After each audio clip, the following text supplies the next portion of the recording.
말씀은 마태복음 9장입니다.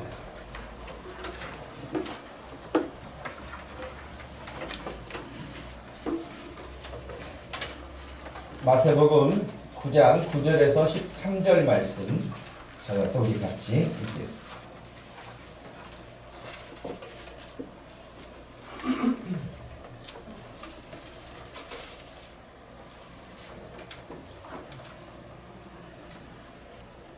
성경을 가지고 다 다니시죠? 예. 성경을 펴서 같이 읽습니다. 9절부터 읽습니다. 예수께서 그곳을 떠나 지나가시다가 마태라 하는 사람이 세간에 앉아 있는 것을 보시고 이르시되 나를 따르라 하시니 일어나 따르니라. 예수께서 마태의 집에 앉아 음식을 잡수실 때에 많은 세리와 죄인들이 와서 예수와 그의 제자들과 함께 앉았더니 바리새인들이 보고 그의 제자들에게 이르되 어찌하여 너희 선생은 세리와 죄인들과 함께 잡수시느냐. 예수께서 들으시고 이르시되 건강한 자에게는 의사가 쓸데없고 병든 자에게라야 쓸데있느니라. 너희는 가서 내가 긍휼을 원하고 제사를 원하지 아니하노라 하신 뜻이 무엇인지 배우라. 나는 의인을 부르러 온 것이 아니요 죄인을 부르러 왔노라 하시니라. 아멘. 예수님이 오신 목적 두 번째 시간, 죄인을 부르러 오셨다 라고 제목으로 말씀을 전합니다. 우리가 이제 성경을 이렇게 보면서 늘 하나님의 뜻이 무엇인가 이렇게 알려고 하잖아요, 여러분. 하나님의 뜻이 뭘까 도대체. 근데 이것이 하나님의 뜻이니라라고 딱 이렇게 밝혀놓은 것들도 있잖아요. 대표적으로 항상 기뻐하라. 쉬지 말고 기도하라. 범사에 감사하라. 이는 그리스도 예수 안에서 너희를 향하신 하나님의 뜻이니라. 그러면 뭐 하나님의 뜻이 무엇일까 고민할 거 없어요. 하나님의 뜻이라고 딱 나와 있으니까요. 그렇게 하면 되지 않겠습니까? 하나님의 뜻을 찾기 위해서 막 고민할 게 아니죠.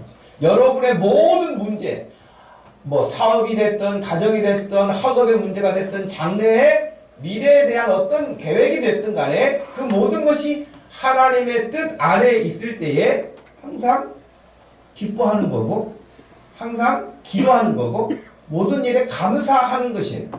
모든 영역에서.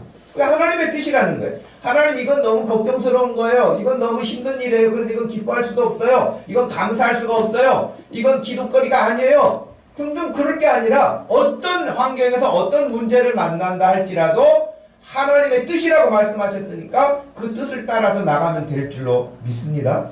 그래서 오늘 예를 들면 지금 우리가 두 번째 시간을 갖는 예수님이 그러면 왜 오셨는가 라고 하는 것도 좀 더 분명하게 내가 이것 때문에 왔다 라고 말씀을 해 놓으셨기 때문에 지난주에는 내가 율법이나 선지자를 폐하러 온 것이 아니라 완전하게 하러 왔다, 온전하게 하러 왔다 라고 명확하게 밝히신 것처럼 오늘 말씀에서도 여러분 13절 말씀에서 그렇게 하시지 않았습니까? 나는 의인을 부르러 온 것이 아니요 죄인을 부르러 왔노라. 그건 명확하잖아요. 예수님이 왜 오셨는가? 고민할 거 없어요. 예수님이 오신 이유는 죄인을 부르러 왔다. 그랬습니다.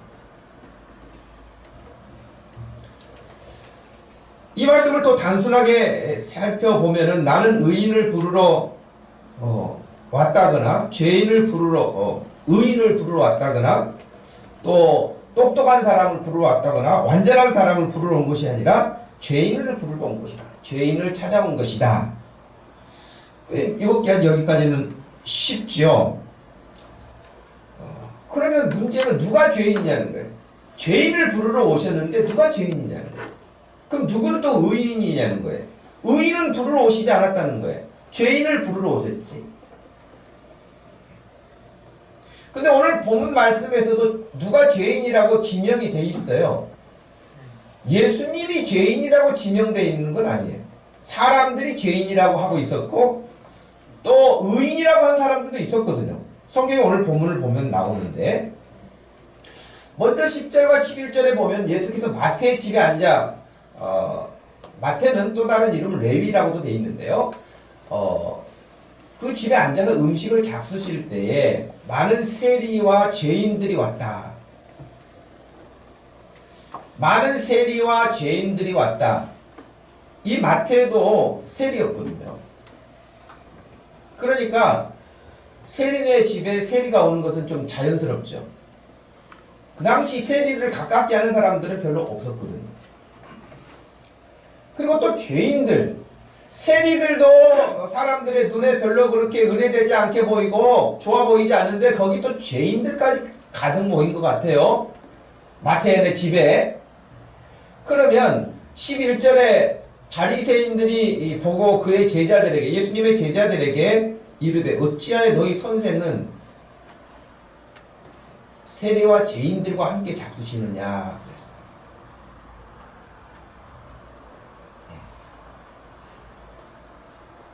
그럼 여기서 세리와 죄인들은 누구냐면, 세리는 말 그대로 세금을 걷는 징수원들인데 오늘날로 말하는 세무공무원의 의미보다는요 또 다른 의미가 있어요. 세리들이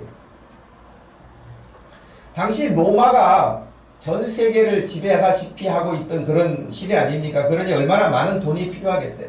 우리가 일제 강점기 때에 일본이 뭐 대동아 공영이라고 하는 이름을 가지고 전쟁, 제국주의의 어떤 그런 야심을 가지고 모든 것들을 전쟁을 치러야 되니까 물자가 부족하니까 온갖 것들 다 걷어간, 수탈한 거잖아요. 마찬가지인 거예요. 그 대제국을 경영하는 데 있어서 많은 돈이 필요하기 때문에 세금을 과하게 징수하게 됐죠. 근데 그때 우리는 여러분이 지금 무슨 세금을 우리나라에서 내고 있는지 얼마나 아는지 모르겠어요. 뭐 사업하시는 분들 사업하는 세금 말고 여러분들 개인적으로 뭐 물건을 살 때 전부 다 거기도 세금이 들어가 있잖아요. 그리고 또 주미세라고 하는 게 있어요. 많지는 않지만 주미세라 그래가지고 1년에 한 번씩 내는 게 있습니다. 그 주민세도 있고요. 또 여러분들이 또 다른 어떤 소득을 얻게 되면 소득에 대한 또 세금을 내게도 하고 그렇죠. 근데 그 당시 로마에는 어떤 방식으로 세금을 징수를 했냐면, 예를 들면 서울시라고 한다면 서울시에서 뭐 1조를 세금을 내라. 로마 당국이 큰 도시에, 작은 도시에 할당량을 주는 거예요. 그러면 서울시에서 어떻게 하든지 그 1조를 걷어내야 하는데 1조만 걷어가지고 다 내버리면은 뭐 먹고 삽니까, 서울시는? 그러니까 1조 5천억 정도는 걷어야 서울시도 좀 먹고 살지 않겠습니까? 그러니 1조 5천억을 거둘 수 있도록 1조는 본부로 보내고 5천억 정도는 우리가 쓰려면은 그 세금을 받아내는 사람들을 모집을 했어요. 지금처럼 공무원 시험 봐가지고 한 게 아니라 모집을 해가지고 그 사람들에게 마치 아메거스처럼 마패를 주고 그 징수할 수 있는 권한을 부여해줘요. 그러면 이 사람들은 가리지 않고 닥치는 대로 그냥 세금을 징수하는 거예요. 그러니 유대인들이 그 당시에 이 세리들은 아주 인간으로 취급하지 않았어요. 가까이 하고 싶지가 않은 거예요. 예, 인정사정 볼 거 없어요. 그냥 걷어가는 것이죠. 그러니 세리에 대한 인식은 아주 극하게 좋아하지 않았죠. 그러면 여기 또 죄인들은 누구냐? 죄인들은 뭐 교도소 갔다 와가지고 우리나라식으로 말하면 별을 몇 개씩 단 사람들이 아니에요. 우리는 교도소 갔다 온 사람들을 왜 별을 단다고 하는지는 모르겠어요. 근데 아무튼 교도소 갔다 온 사람들이 아니고요.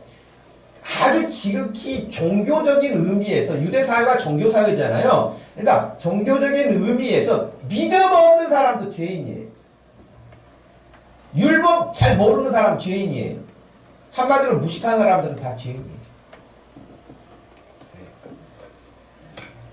무식하고 율법 잘 모르고, 율법 잘 모르니 율법을 지킬 리가 있겠어요? 율법 잘 안 지키는 사람 다 죄인이에요. 심지어는 가난한 사람도 죄인이에요. 그러니까 한마디로 별로 가까이 하고 싶지 않은 사람들 다 죄인이에요. 그럼 이렇게 누가 죄인으로 그 사람들을 정죄합니까? 법이 딱 나와 있습니까? 유대법에? 그렇지 않아요. 오늘 말씀에 보면 이렇게 죄인이라고 다른 사람을 정죄하고 있는 사람들은 11절에 보니까 바리새인들. 바리새인들은 굉장히 우리가 봤을 때는 흠잡을 데가 없는 사람들이에요. 정말 흠잡을 데가 없는 사람들이에요. 그래서 이 사람들은 율법도 아주 철저하게 지키고요. 뭐 지난주에도 이미 말씀드렸지만 일주일에 2번씩 금식 기도를 한다고요. 11조도 아주 계산 철저하게 해서 더 드리지 못 드리지 않는 그런 사람들이 바로 이 바리새인들이거든요.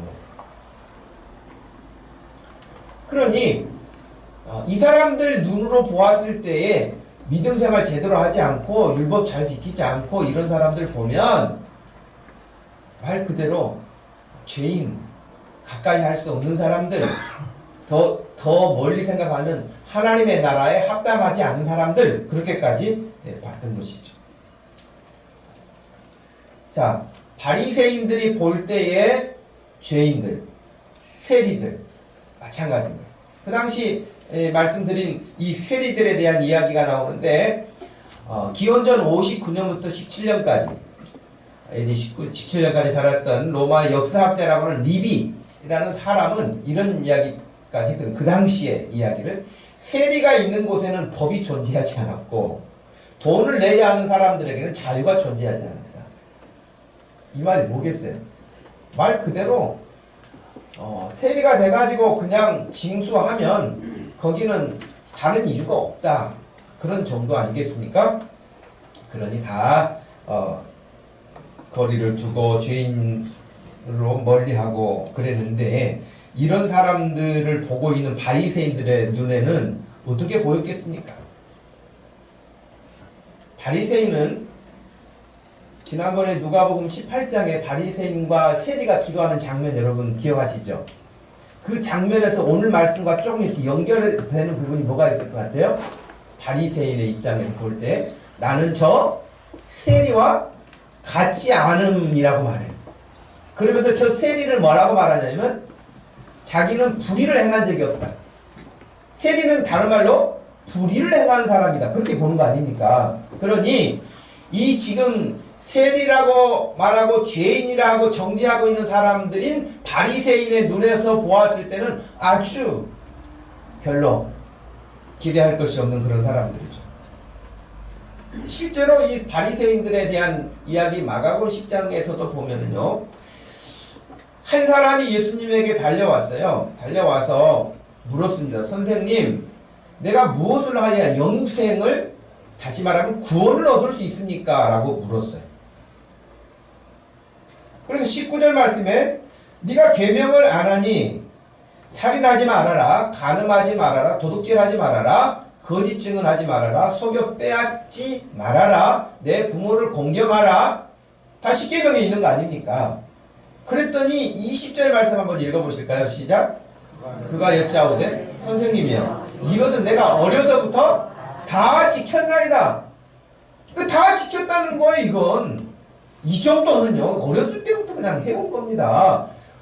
그러니 내가 이렇게 철저하게 율법을 지키고 이렇게 하는데 이것이 뭐 율법이 뭔지도 모르고 지키지도 않고 이런 사람들은 아예 이스라엘 공동체에서 보았을 때에 하나님과도 무관한 사람들, 하나님 나라하고도 무관한 사람들, 자신들은 아주 하나님의 나라에 가까운 사람들, 그렇게 보는 것이죠.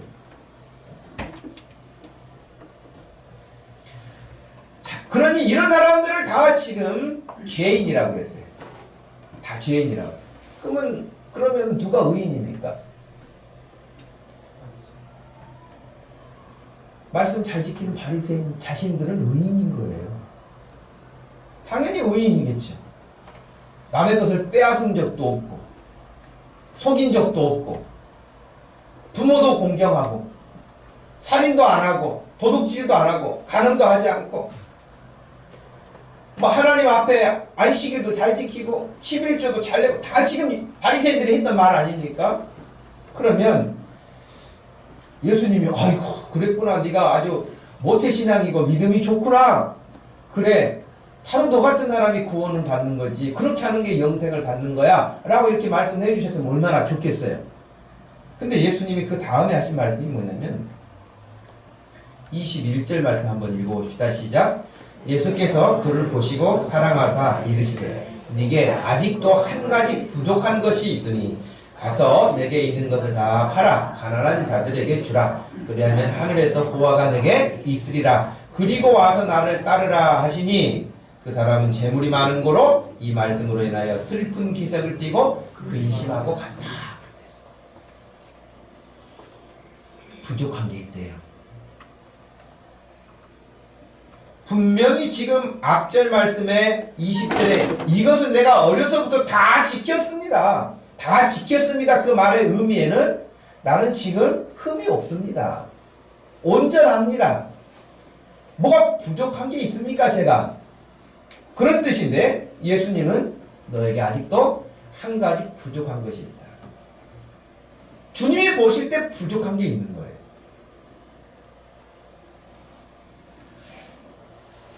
여러분 지금 21절에 예수님이 부족하다고 말씀하시면서 제시하신 것이 결국 뭡니까?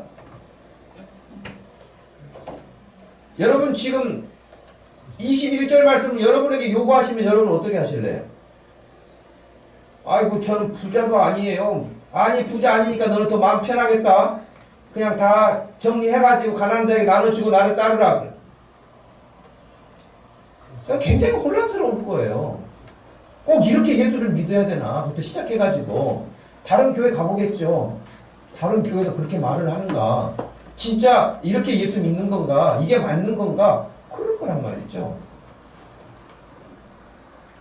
21절에 내게 있는 것을 다 팔아 가난한 자들에게 주라 하는 그 말은, 그리고 하늘의 보화가 너에게 있을 것이다 라고 하는 말은, 이 사람이 지금 철저하게 율법도 지키고 철저하게 하나님을 잘 경외하는 것으로 말하고 있지만 그 마음 속에는 가난한 자들에 대한 돌봄이 없는 거예요. 예수님이 10계명을 2계명으로 줄여주셨다 그랬죠? 하나님 사랑하는 것과 이웃 사랑하는 것이라고. 그러니까 이웃 사랑하는데 이웃의 가난한 자들에 대한 베품도 없는 것이고 부자가 됐어요. 글쎄 그 당시 어떻게 부자가 됐는지는 모르겠어요. 그러나 그 부자가 된 것이 뭐 부모에게 물려받았던 자수성가를 했던 어떤 상황이 됐든 간에 지금 자신에게 있는 그 재물이, 이 땅의 재물이 많기 때문에 하나님이 지금 말씀하시는 하나님의 나라에 대한 소망은 없고 이 땅에 보화를 가득 채우는 그 즐거움에 사는 사람이에요. 이웃에 대한 배려는 없는 사람, 부족한 부분은 바로 그런 이웃사랑이 없는 부분이라고 말씀하셨어요. 그러니 계명을 다 잘 지키는 것 같은데 가장 중요한 사랑을 행하지 않는다면 무슨 의미가 있겠느냐 하는 것입니다.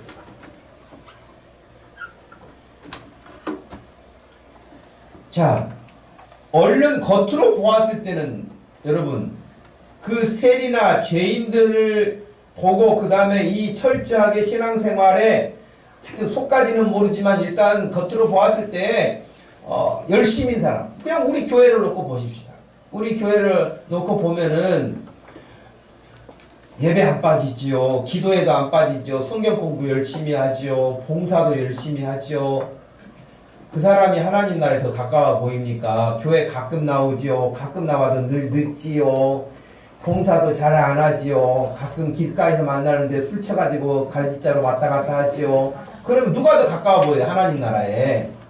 당연히 우리는 앞에 사람이 가까워 보이지 않겠습니까? 그럴 거예요. 근데 예수님은 마태복음 23장에서 이 바리새인들에 대해서, 바리새인들만이 아니라 서기관들도 포함되어 있었는 그 당시 어떻게 보면 대제사장들이라고 하는 종교 지도자들에 대해서 말씀하신 건데요.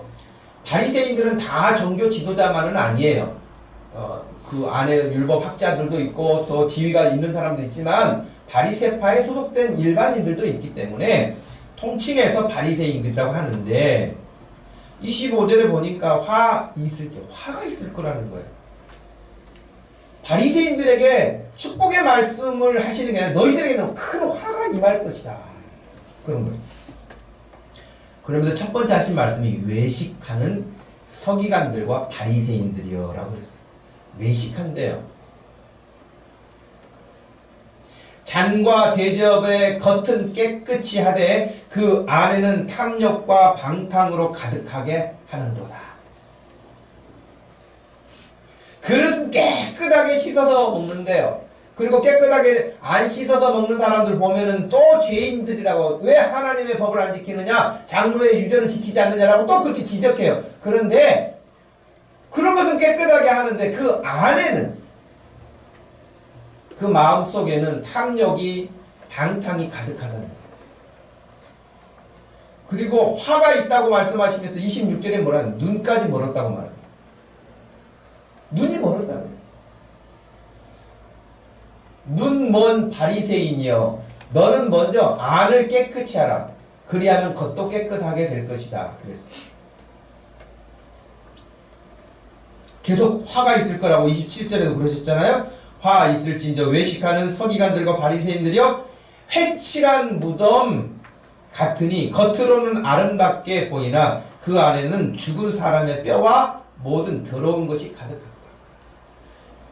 여러분, 보통은 이렇게 우리가 분봉을 쓰는 이렇게 묘를 쓰면은 흙으로 하지만은 거기에 석회를 이렇게 섞어 가지고 분봉을 쓰는 경우가 있어요. 저도 군대에서 예배당을 지으려고 이제 터 작업을 하는데요. 한참 터 작업을 하는데 뭐가 이렇게 석고가 나와요. 묘더라고요. 누가 이장을 해서 갔는지 어땠는지는 모르지만 안에 뭐 뼈는 없었는데 그런 석회모가 나와서 본 적이 있는데 아주 단단해요. 그래서 지금도 국립묘지 뭐 흑수동에 가면 여러분 묘지들이 얼마나 단장이 잘 돼 있습니까? 그 다음에 회를 이렇게 섞어서 깨끗하게 해놓은, 아주 뭐 좋게 해놓은. 그러나 여러분 그 묘를 파보면 뭐 하겠습니까? 그 안에 누가 화장하고 앉아 있을까요? 뼈밖에 없는 것이죠. 그러니 회칠한 무덤 같은, 겉으로는 너무 화려하다는 거예요. 단정이 잘 돼 있다는 거예요. 단장을 하고 깨끗하고 사람들이 볼 때 호감을 가질 만하고 다 좋다는 거예요. 그런데 겉으로는 아름답게 보이지만 그 안에는 죽은 사람의 뼈와 모든 더러운 것이 가득하다. 이와 같이 너희도 겉으로는 사람에게 옳게 보이되 안으로는 외식과 불법이 가득하다. 이게 지금 예수님이 바리새인들을 그 속을 들여다 보시면서 하신 말씀이잖아요. 근데 지금 주님이 오셔가지고 오늘 우리들에 대해서 보신다면은 우리를 바리새인이라고 할지 세리라고 할지 죄인이라고 할지 여러분 어디에 소속될 것 같아요? 차라리 어디에 소속된 게 나을 것 같아요? 죄인 쪽에 갖는 게 마음 편하죠. 그죠? 우리의 마음속에 어떤 마음을 품고 있는가 하는 것이죠. 그런데 마태복음 23장 13절에서도 화 있을진저 외식하는 서기관들과 바리새인들이여, 너희는 천국의 문을 사람들 앞에서 닫고 너희도 들어가지 않고 들어가려 하는 자도 못 들어가게 막고 있다는 거예요. 왜? 자기들도 지금 엉뚱한 엉터리 같은 어떤 믿음을 가지고 있으면서 사람들을 그렇게 하지 않는다고 야단치고 자기도 그렇게 하나님 나라에 합당하지 않게 서 있으니 다른 곳에서는 소경이 소경을 인도하는 것이라고 말씀하시는 것과 같은 것이에요. 이미 그래서 이 부분에 대해서 구약의 이사야 선지자가 5장 21절에서 이렇게 외쳤습니다. 스스로 지혜롭다 하며 스스로 명철하다 하는 자들은 화 있을진저 라고 이미 이사야 선지자가 예고했어요. 이사야 선지자가 살던 그때도 지금 여기 바리새인들과 같은 사람들이 있었어요.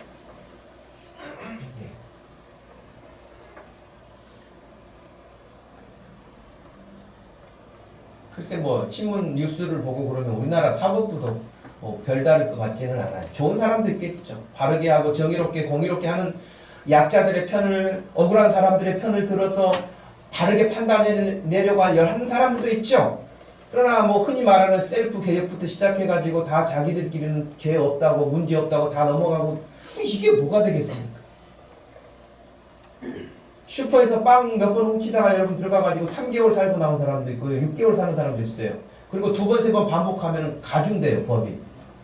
그래서 여러분, 그거 해봐야 돈 10,000원도 안 되는 거 훔치다가 여러분 잡혀가지고 거기 가서 6개월 살고 1년 살고 나오거든요. 근데 수십억, 수백억을 도둑질하는 도둑이 얼마나 많습니까? 그런 사람들은 멀쩡하고 아무렇지 않고, 그럼 너무 그게 불공정하잖아요. 정의롭지 못하잖아요. 근데 이것은 제가 봤을 때는 어느 나라고 다 있는 문제겠죠. 어느 정도 심하냐 그렇지 않느냐의 차이가 있을 뿐이지 다 있을 거예요. 성경 어느 시대도 다 있었어요. 이사야가 살던 시대도 마찬가지였고요. 예수님이 계시던 그때도 마찬가지였어요. 그러니 이 말씀은 특별히 5장 21절 말씀이 우리에게 그 상징적으로 다가오는 부분이 뭡니까? 스스로 지혜롭다고 생각하는 거예요. 스스로 명철하다고 생각하는 거예요. 지금 바리새인들은 스스로 죄가 없다고 생각하는 거예요. 자기들은 스스로 의롭다고 생각하는 거예요.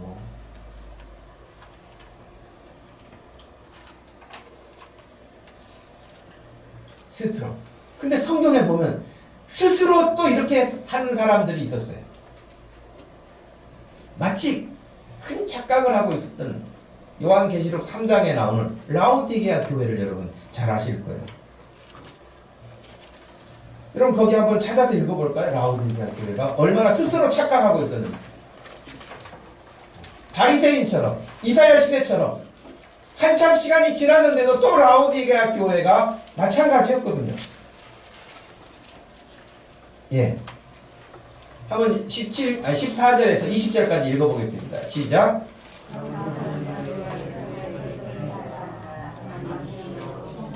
참된 증인이시여 하나님의 창조의 근본이신 이가 이르시되 내가 네 행위를 아노니 네가 차지도 아니하고 뜨겁지도 아니하느니라. 네가 차든지 뜨겁든지 하기를 원하노라. 내가 이같이 미지근하여 뜨겁지도 아니하고 차지도 아니하니 내 입에서 너를 토하여 버리리라.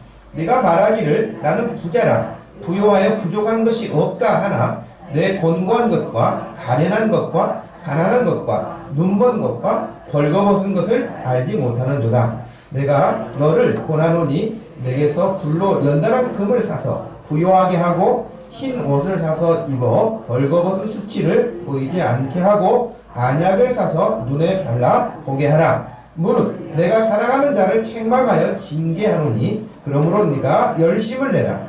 회개하라. 골지하다 내가 문 밖에 서서 두드리노니 누구든지 내 음성을 듣고 문을 열면 내가 그에게로 들어가 그와 더불어 먹고 그는 나와 더불어 먹으리라. 아멘.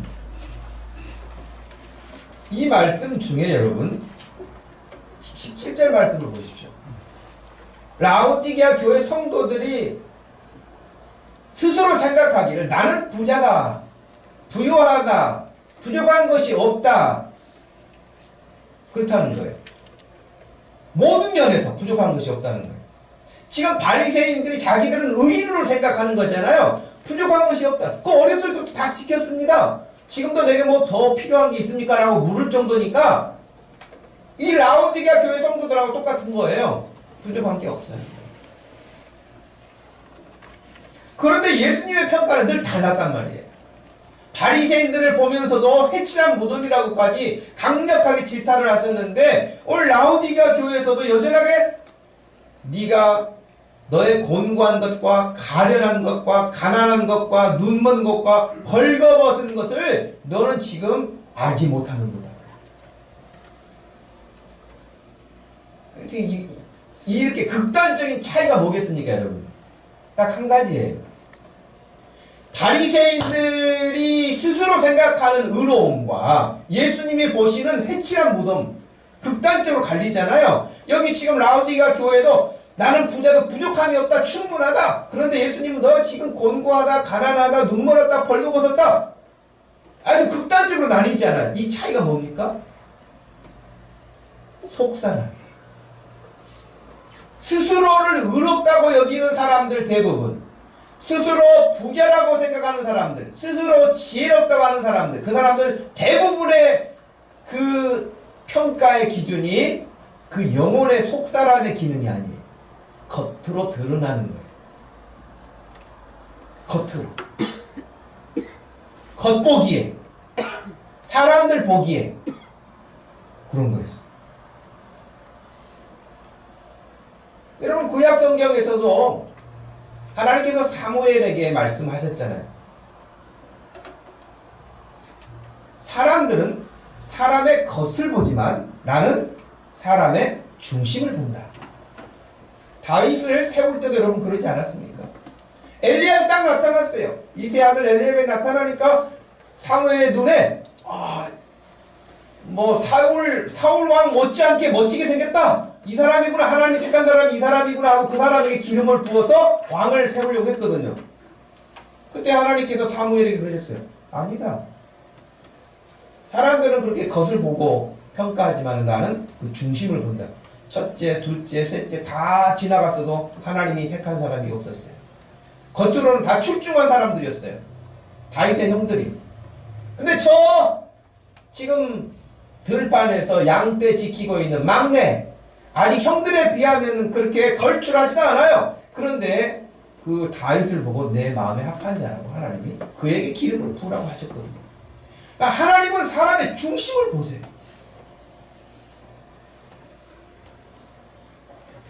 그러니 예수님의 평가와 스스로 사람이 평가하는 것의 큰 차이는 영혼에 대한 부분과 그렇지 않은 것이에요. 아까 여러분 어렸을 때부터 율법 다 지켰습니다. 이 사람 말이죠. 예수님이 어디에 부요할 거라고 말씀하셨어요?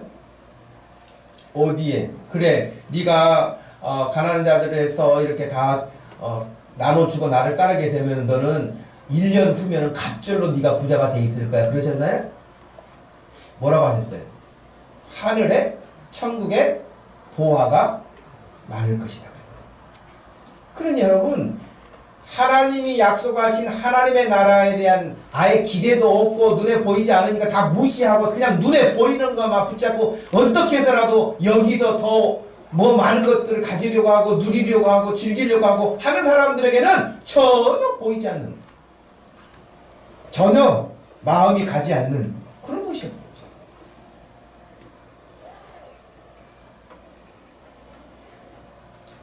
이런 라오디게아 교회를 향해서도 예수님은 물론 내가 사랑하는 자를 책망하고 징계한다. 그러므로 네가 열심을 내라. 회개하라.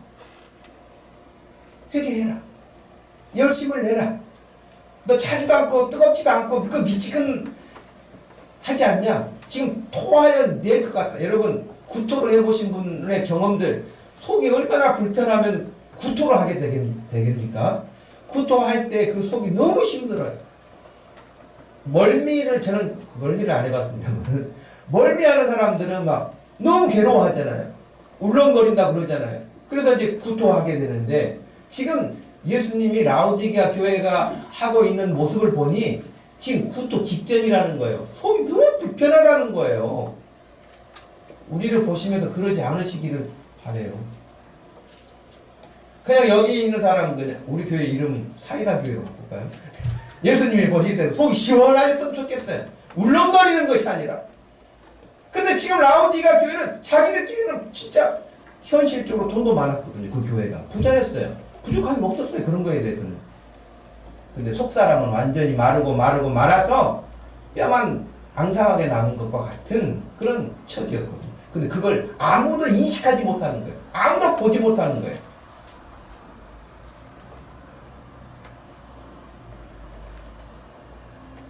그래서 예수님께서 20절 말씀에 누구든지 내 음성을 듣고 문을 열면 내가 그에게로 들어가서 그와 더불어 먹고 그는 나와 더불어 먹을 것이다. 그러면 다시 회복될 것이다. 건강해질 것이다. 눈이 뜨일 것이다. 하나님의 나라가 보일 것이다. 하나님의 나라의 부요함이 너에게 준비될 것이다. 다 그 말씀이 있죠. 그래서 오늘 우리가 읽었던 말씀에서는 12절에 예수께서 들으시고 이르시되 건강한 자에게는 의사가 쓸데없고 병든 자에게라야 의사가 쓸데있다.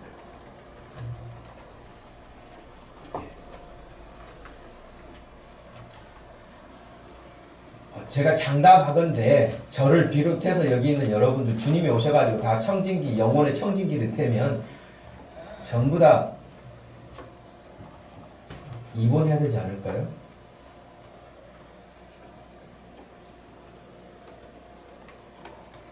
입원해가지고 3일 퇴원한 사람도 있을 테고 수술 중환자실 들어갈 사람도 있을 것 같은데요? 그렇지 않아요? 수술 받고 나서도 한참 물리치료 받아야 될 사람도 있지 않을까요? 수술만 받아서 끝날 문제가 아니에요. 전혀 속사람이 하나님과 더불어서 살 수 있는 그런 훈련도 안 돼 있고 익숙하지가 않아요.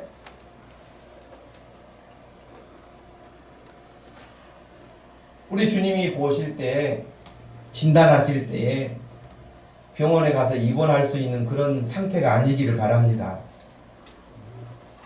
문제는, 그러면 예수님에게는 오늘 본문 말씀을 볼 때에 분명히 내가 온 것은 죄인들을 찾아오셨다고 말씀을 하셨는데, 바리새인들에게는 그러면 예수님이 필요치 않으셨을까요? 바리새인들에게도 예수님은 필요한 것은 마찬가지잖아요. 그런데 그들이 필요를 못 느낄 뿐이죠. 왜? 나는 필요한 것이 없다고 생각하니 무슨, 나는 건강하다고 생각하니 병원에 의사가 필요 없는 것처럼 그런 거잖아요. 여러분 병원 왔다 갔다 그냥 다 지나다니잖아요. 여기 오실 때 뭐 홍익병원도 지나오고 또 뭐 다른 병원도 작은 개인 병원들도 지나오고 다 지나오잖아요, 그냥. 근데 여러분들이 아프면 갑자기 병원이 크게 보이지 않습니까? 안 아플 때는요, 병원 그냥 다 지나와요. 근데 아프면요, 병원이 그냥 보이지 않아요. 중요해 보이죠.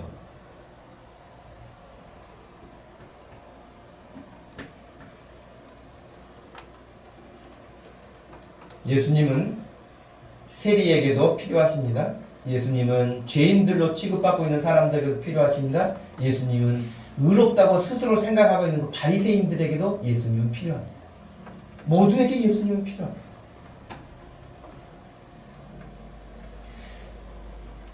이 부분에서 우리가 아주 극단적으로 아주 샘플이 되는 사람이 성경에 있는데 그 사람이 누구겠습니까? 바울 아닙니까?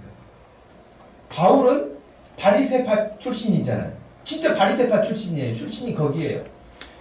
그리고 바울도 아까 그 부자처럼요. 어렸을 때부터 철저하게 지킨 사람이라고 고백을 했어요. 여러분 빌립보서 3장 4절에서 6절 말씀, 빌립보서 3장 4절에서 6절의 말씀 찾으셨으면 같이 한번 읽어볼까요? 나도 육체를 신뢰할 만하며 만일 누구든지 다른 이가 육체를 신뢰할 것이 있는 줄 생각하면 나는 더욱 그러하리니 나는 8일 만에 할례를 받고 이스라엘 족속이요 베냐민 지파요 히브리인 중에 히브리인이요 율법으로는 바리새인이요 열심으로는 교회를 박해하고 율법의 의로는 흠이 없는 자라. 이 정도면 여러분 무슨 말을 하겠어요? 흠 잡을 데가 없잖아요, 한마디로. 그런데 한 군데만 더 보세요. 디모데전서 1장 가보세요. 똑같이 바울이 자기 자신에 대해서 고백합니다. 디모데전서 1장 13절 말씀에서 15절 말씀까지 한번 읽어보겠습니다. 시작.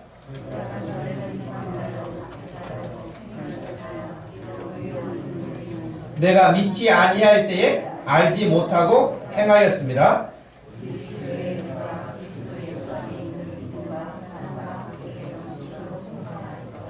믿보다 모든 사람이 받을 만한 이 말이요 그리스도 예수께서 죄인을 구원하시려고 세상에 임하셨다 하였도다. 죄인 중에 내가 개수니라. 개수라는 말은 우두머리다 뜻이잖아요. 자기는 지금 흠이 없다는 고백을 했던 사람인데 자기가 예수님 앞에서 자기 모습을 보니 내가 죄인 중에서도 왕초다. 최고의 죄인이다.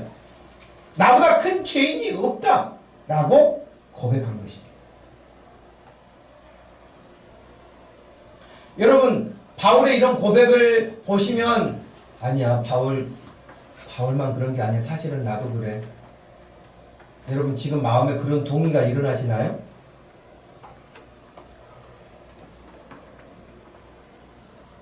그런 동의가 일어난 사람들이 있어요.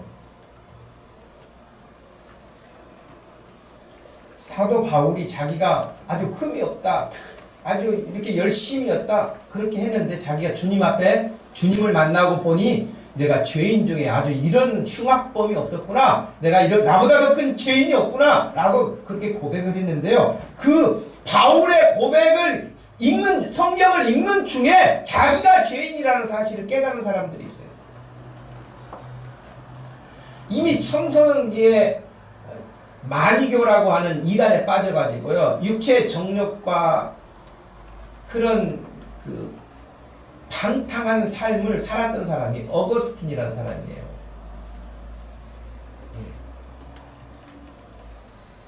마니교는 말 그대로 여러분 극단 이혼론이어가지고 이 몸뚱아리는 어떻게든 상관이 없다는 거예요. 영혼만 중요하니까. 그러니 이 몸 가지고 술을 마시든지 죄를 짓든지 아무 상관없어요.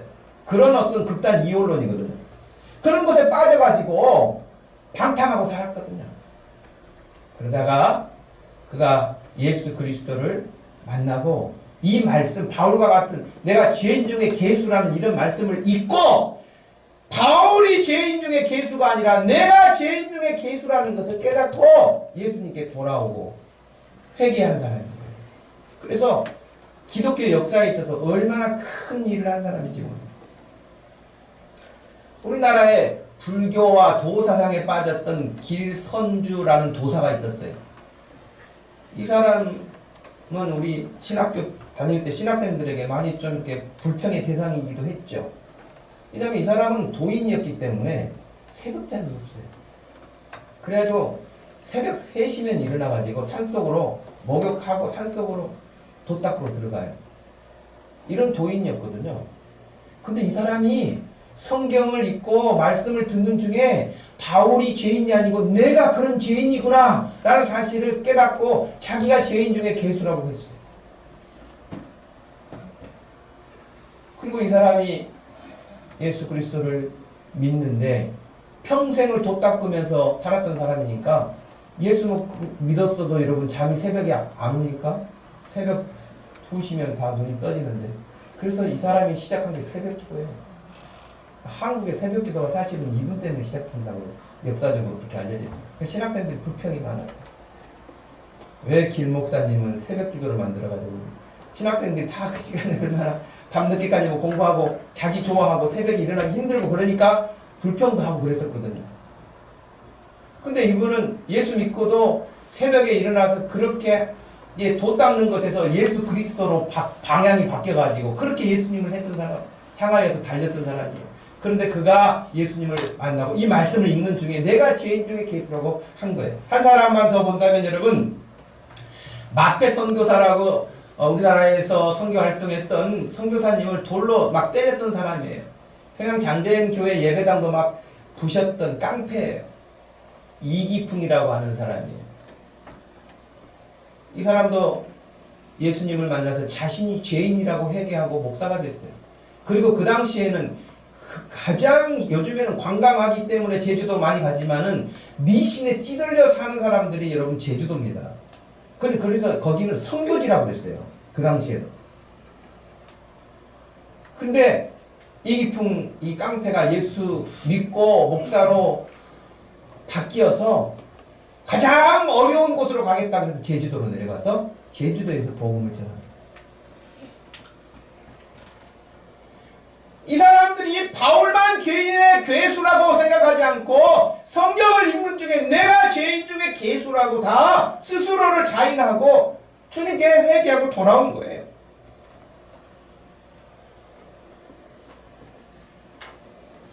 원하기는 여러분들이 말씀을 들을 때마다 말씀을 읽을 때마다 이런 여러분의 심령에 이 어거스틴 같은 길선주 같은 혹은 이기쁨 같은 그런 성령의 역사가 여러분에게 일어나기를 축복합니다.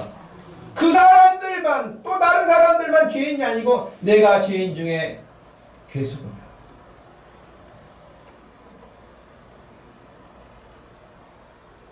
학동신학대학원 교수와 학장을 지내고 강변교회를 담임하셨던 김명혁 목사라는 분이 계세요.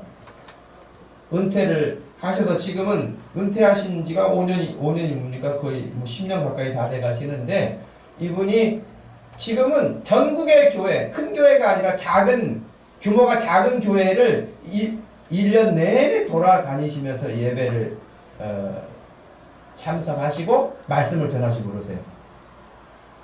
그런데 제가 2013년 한 신문에 이 김명혁 목사님이 쓰신 글을 읽게 됐는데요. 이런 대목이 나와요. 지금 한국 교회는 처절한 죄 고백의 눈물도, 뜨거운 감사와 사랑의 눈물도 점점 사라져가고 있다고 생각합니다. 죄인 의식보다는 의인 의식을 지니고 분노와 증오와 정죄의 깃발만 휘날리게 되었다고 생각합니다. 얼마 전에 지금 104세가 되시는 방지일 목사님에게서 저에게 전화를 해 오셨습니다. 그러시면서 이런 말씀을 하셨습니다. 어제 회개 기도 모임에서 한 회개가 죄 고발이지 회개냐?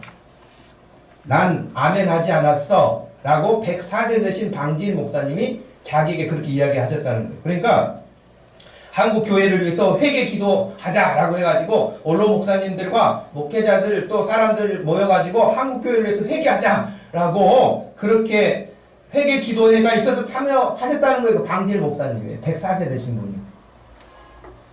근데 그 목사님이 자기는 그 기도에서 아멘을 못했잖아요. 왜? 그건 회개 기도회가 아니고 정죄 기도회였다는 거예요. 자기 가슴을 치면서 회개한 사람은 없고 한국교회가 이것이 문제입니다. 저것이 문제입니다. 정죄만 하는 기도회였다는 거예요. 그래서 아멘을 못하셨다는 거예요.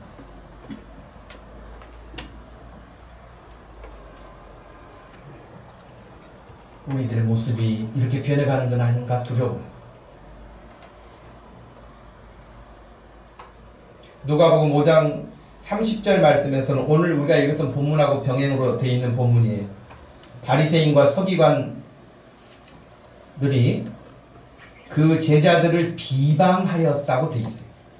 그러면서 너희가 어찌하여 세리와 죄인과 함께 먹고 마시느냐?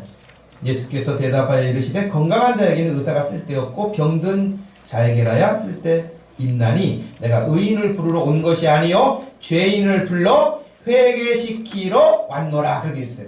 우리가 읽었던 본문보다 하나가 추가되어 있는데 죄인을 부르러 오신 것에 끝나지 않고 회개시키러 오셨다라고 말씀하셨습니다. 그래요, 여러분. 여기는 저와 여러분은 어떻게 보면 죄인들이고 어떻게 보면 바리새인들 같아요. 저도 주님이 오셔서 정확하게 저를 판단하신다면 저는 바리새 쪽으로 기울 것 같아요. 여러분은 어느 쪽으로 기울까요? 여러분 자신들이 한번 생각해 보세요. 저는 왜 바리새 쪽으로 기울는지 여러분 아시겠죠? 저는 앞에서 가르치는 사람이다 보니 가르친 대로 제가 다 삽니까? 그러면 제가 예수님하고 똑같을 거예요. 가르친 대로 살았어요. 가르친 대로 못 살아요. 예.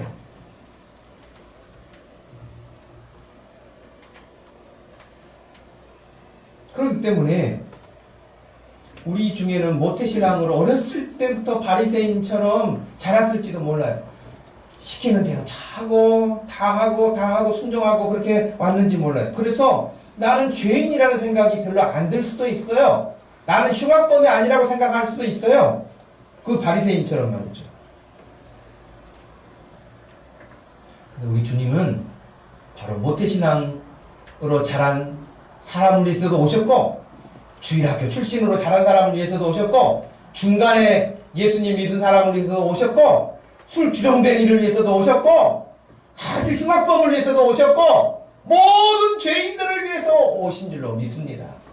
여기 있는 저와 여러분들에게 예수님이 계시지 않는다면 무슨 소망이 있겠습니까? 우리 모두는 예수님이 필요한 사람들. 이렇게 예수님을 만나게 되면 자기 자신이 가장 지혜롭다고 생각하고 바뀌지가 않아요. 잘. 이런 사람들의 특징이 뭐냐? 잘 안 바뀌어요. 잘 안 바뀌어요. 자기 고집이 세요. 스스로 지혜롭다고 생각하는 사람들의 특징 가운데 하나가 고집이 셉니다. 왜 고집이 세겠어요? 자기가 스스로고 자기 지혜롭고 자기보다 좀 똑똑한 사람이 없는데 다른 사람 말이 들어오겠어요? 안 들어오죠, 당연히. 그러니까 고집이 셀 수밖에 없어요. 그런데 예수님을 만나면 자기의 그 고집스러웠던 것도 다 내려놓고 순전한 마음으로 말씀을 따라서 가는 거예요. 순전한 마음으로 말씀을 따라서 순종하는 거예요. 내 삶의 방식이나 내 삶의 철학을 내려놓고 주님이 말씀하신 방식을 따르는 거예요. 그게 믿음이에요. 그게 회개예요. 제가 어제 여러분 그 1층에 걸어놓은 현수막 찾으러 그 가게를 갔는데요. 제가 좀 일찍 가가지고 그 일하시는 부인을 만났어요. 뭐 이런저런 이야기하다가 하여튼 뭐 관심이 좀 뭐겠어요. 하여튼 예수 믿으세요. 그러니까 뭐 자기 형제들은 다 교회 열심히고 뭐 다 양가에 뭐 다 열심히. 대부분 이런 사람들 본인은 안 나가고 집안 잘 나간다고 이야기 시작한 사람은 본인 안 나가요. 그죠? 자기 집안에 뭐 장로도 있고 권사도 있고 목사도 있다 이런 사람들은 자기는 안 나가. 그분도 그러더라고요. 그러면서 자기 안 나간다. 집이 가게는 이 건너편에 있는데 집은 김포라고 하시더라고요. 그러면서 왜 안 나가냐고 물어봤더니 어렸을 때 다녔대요. 열심히. 남편도. 열심히, 둘 다 열심히 다녔는데, 그때 잘 뭣도 모르는데, 너무 부모들이 막 가라고 하니까 다녔던 것이 짜증나가지고 지금 안 다닌대. 아휴, 참. 복의 겨운 소리. 근데 청년 되니까 반발심에 이제 자기가 말 안 들어도 되니까 자기 마음대로 살아도 되니까 이제 그때부터 안 다니시죠. 지금까지 안 다닌다. 그리고 다른 형제들 다 다닌다는 거예요. 안타까워요. 네. 여러분 지금 여러분에게 믿음으로 살자고 기도 같이 하자 예배 안 늦게 가자 이렇게 하나님 기뻐하시는 살자라고 말씀해 주시는 부모님 앞에 여러분 100배 감사할 수 있기를 축복합니다. 우리 자녀들 감사해야 돼요. 지금 잘 안 깨달아질 수 있어요. 그러나 지금 감사하세요. 반드시 여러분 그 감사가 너무 귀한 거였구나라는 사실을 확인하는 날이 반드시 올 것입니다. 반드시 올 거예요.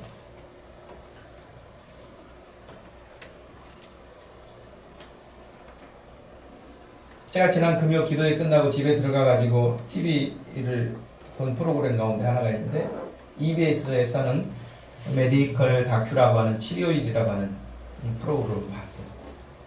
몇 사람이 소개되어서 나왔는데 그 중에 한 사람 마지막에 나온 희선 씨라고 하는 사람이 36살인데 너무 정신없이 살더라고요. 이 사람. 자기 동생이 35인데 그 일산 국립암센터에 치료받고 있어요. 자기 동생. 자기 어머니는 몇 년 전에 돌아가셨어요. 자기 아버지는 분당의 한 병원에서 머리, 뇌, 측두엽을 완전히 다 드러내는 수술을 받으셨어요. 자기는 호주에 있었대요. 근데 이제 동생의 병 진단을 받고 귀국한 거죠. 다 거기 유학 가가지고 거기서 직장까지 잡아가지고 살고 있던 사람이 그거 다 버리고 동생 간호하고 아버지 간호하기 위해서 왔어요. 근데 제가 그 잠깐 프로그램을 보는데 정신없이 여러분 얼마나 힘듭니까? 한 사람 간호하기도 힘든데 동생 돌봐왔다가 또 아버지 분당까지 갔다가 하는 그 일을 하는데 참 어떻게 보면 마음에 뭐라도 저런 사람을 어떻게 좀 도와줄 수 있는 방법이 없을까? 예를 들면 운전이라도 대신 해줄 수 없을까? 너무 힘들게 버거우니까. 여러분 어떻게 보면 우리 주변에는 우리의 도움의 손길을 필요로 하는 사람들이 많은데 우리가 눈이 감겨져서 안 보일 거예요. 저는 마태를 찾아가신 예수님처럼 찾아가야 된다고 생각이 들어요.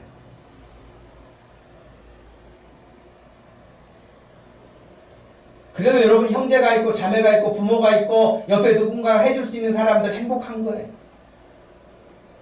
근데 아직 젊은 사람이 양쪽으로 그 중한 질병을 간호하면서 정신없이 왔다 갔다 하는 모습을 보면서 정말 우리 교회 가까이 있으면은 반찬이라도 만들어서 도와주고 싶은, 우리가 여러분 열심히 살아야 될 이유가 그거 아닙니까?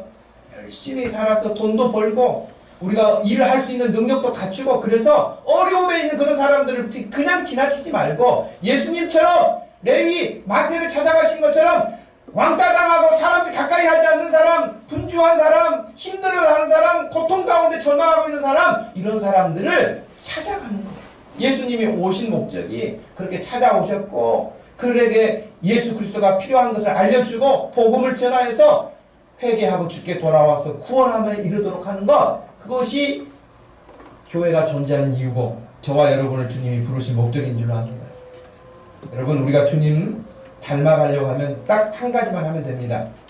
그것은 세상하고 반대로 살면 돼요. 세상은 똑똑한 사람 좋아해요. 돈 많은 사람 좋아해요. 잘 나가는 사람 좋아해요. 건강한 사람 좋아해요. 그 반대는 다 싫어해요. 아픈 사람 처음에는 좀 이렇게 치근지근 갖고 있다가 계속 아프면 짜증나요. 힘들어요, 자기가. 그러니까 가깝게 안 하려고 그래요. 가난한 사람 몇 번은 도와줄 수 있는데 계속 가난한 사람은요 부담스러워요. 유명하지도 않은 사람 별로 득이 될 거 없어요. 그러니까 다 잘난 사람, 잘 나가는 사람, 가진 사람 등등등 그런 것만.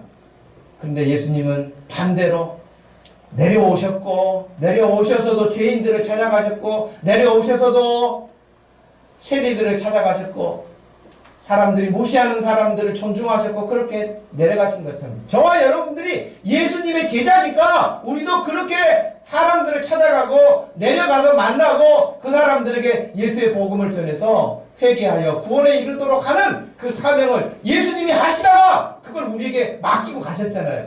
그러니 저와 여러분들이 예수님처럼 그렇게 살 수 있는 믿음 되기를 주님의 이름으로 축복합니다. 기도하겠습니다. 하나님, 고맙고 감사합니다. 정말 바리새인 중에 바리새인 같은 내 자신이고 죄인 중에 괴수라고 했던 바울의 고백이 아니라 저의 고백이고, 하나님, 사람들 눈에도 합당치 못하게 보이는 죄인들의 모습이 바로 여기 있는 우리들의 모습이기도 합니다.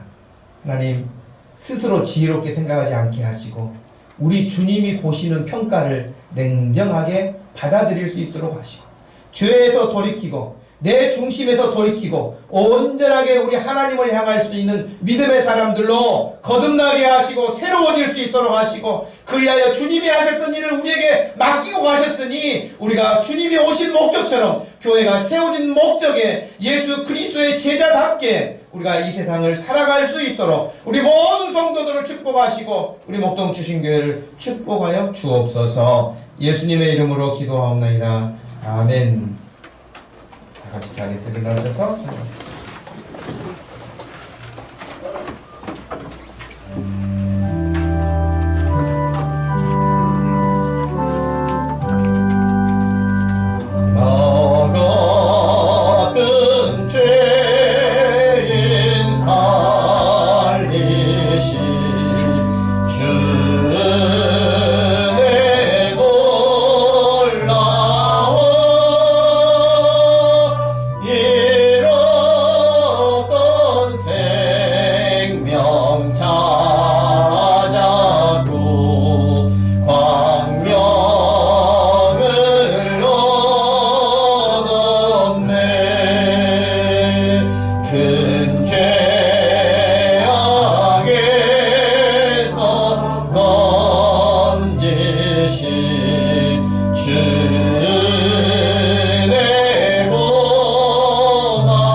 이제껏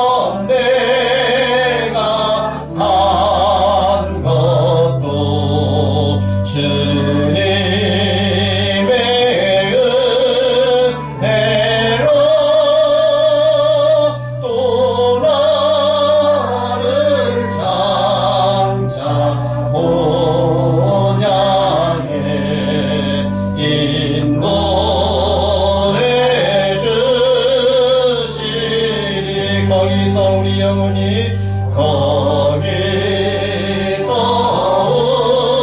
우리 영원 주님의 은혜로 주님의 은혜로 해처럼 밝게 살면서 주 찬양하리라.